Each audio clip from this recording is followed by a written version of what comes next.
Hello, I'm Matt Wilkinson from Pope Joan and author of Mr. Wilkinson's Favourite Vegetables. And today I'm going to be cooking a quick Hollandaise sauce using these beautiful free-range farm pride eggs. So my recipe today is basically it's a cheat Hollandaise, and I don't want to stand there whisking. So it's an emulsion by what we do is take these beautiful free-range eggs and we boil them. So with the eggs, it's 3.5 minutes. I've just melted some butter here ready. You can go a little bit over, but not too much. You know, like 4 minutes is 36. Like, it does come down to cooking eggs. I don't know about yourself, I really love a runny egg. So if I get a hard-boiled egg with my soldiers, I'm a bit unhappy. You'll see there what's happened with melting butter, or some posh chefs call it clarifying. It's just simply the milk fats separating from the butter itself. So you've got the yellow is the melted butter and the other is the milk solids. We're going to use all that. So that 3.5 minutes is up. I've got my 3 eggs. Very carefully, because it is quite warm, take your eggs out of the water. And this is the tricky bit. I don't need to laugh, but it is. You've got to do this while it's hot.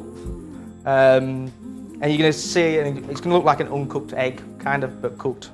And what I do is then, very carefully, as I said, crack them.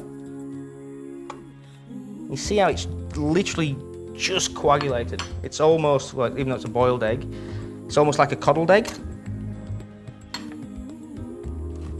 By the way, if these do become hard-boiled, this cheats Hollandaise, which you can do at home, is not going to work.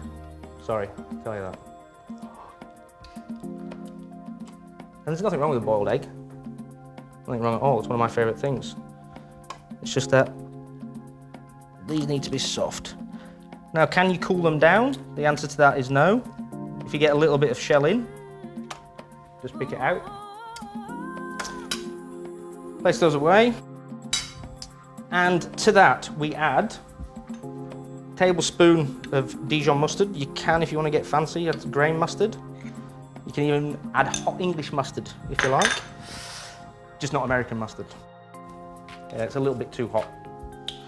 To this, about a tablespoon of vinegar. The vinegar I'll be using is just cider vinegar. Preferably a whiter style vinegar, or more towards a rosé style like that. A couple of turns of salt, a couple of turns of pepper. Here comes the fun bit.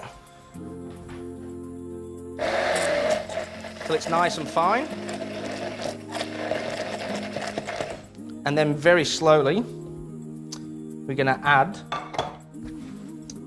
our butter. Now, I like all those milk solids going in, so just give it a quick stir.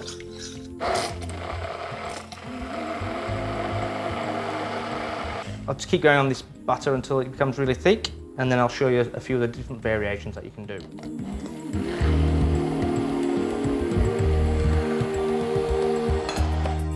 If you could actually smell this, already it smells like Hollandaise.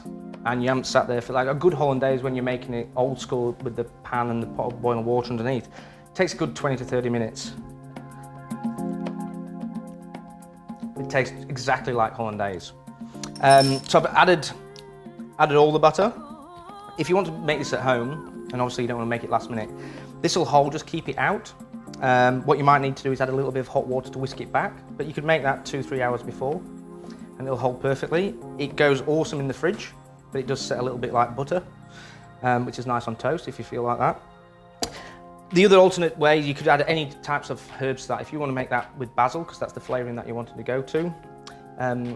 Basil's beautiful in there. If you're changing that from a Hollandaise to a Béarnaise, add your chopped tarragon.